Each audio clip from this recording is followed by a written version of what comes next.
Ce que nous voulons dire par rapport à notre nation, bien chantons notre nation, nous sommes arrivés au temps de l'accomplissement. Nous sommes arrivés au temps de la matérialisation de toutes les promesses, de toutes les prophéties, de tous les oracles que les éminents hommes de Dieu ont eu à faire la RDC.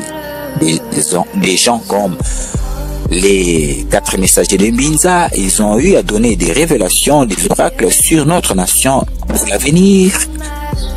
Les Alain Moloto, le serviteur de l'Éternel Emile Kamibaya, voyez-vous. Donc plusieurs éminents hommes, serviteurs de Dieu, ont eu à donner des révélations, des messages glorieux pour notre nation, la RDC.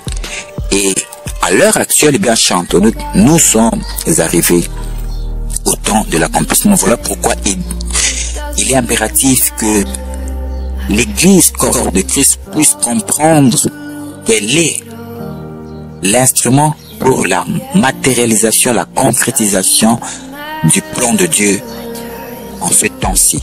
Car ce que nous devons savoir, l'homme de Dieu, prophète Vladimir Lubaku, à Kolwezi, a eu à donner l'oracle de Dieu sur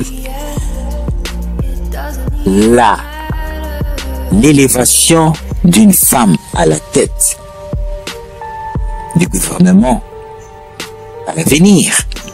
Et l'homme de Dieu, le prophète Vladimir Lubaku, s'est affiché comme un prophète d'annonciation, en annonçant, en donnant l'oracle sur l'élévation d'une femme à la tête de notre nation au gouvernement. Et justement, cet homme de Dieu a donné les caractéristiques, la spécificité qui s'est avérée vraie, exacte dans l'accomplissement. Nous avons aussi vu Madame la Première ministre, Judith Souminois, qui est du teint clair, exactement tel que avait spécifié l'homme de Dieu, le prophète Vladimir Lubaku. D'ailleurs, avec la complicité de ma réalisatrice, suivant d'abord ce message tel qu'il a été donné par le prophète Vladimir Lubaku. De ce pays, dans le gouvernement, une femme qui sera premier ministre, elle portera des lunettes, elle sera de teint clair. Lorsque tu seras à côté d'elle, tu regarderas le teint de cette femme, tu seras surpris de constater que c'est une femme qui entretient très bien son teint, une femme qui donne de l'importance en son teint. Elle n'est pas seulement belle, mais elle a aussi la tête. Beaucoup de hommes vont la minimiser. Mais quand elle va se lever et qu'elle prendra le pouvoir dans ce pays, les choses vont changer. La RDC deviendra la nation que Dieu avait prédit. On a besoin de ces prophètes sentinelles. On a besoin des gens qui voient et qui peuvent nous dire des choses. Et nous avons vu bien chantonote.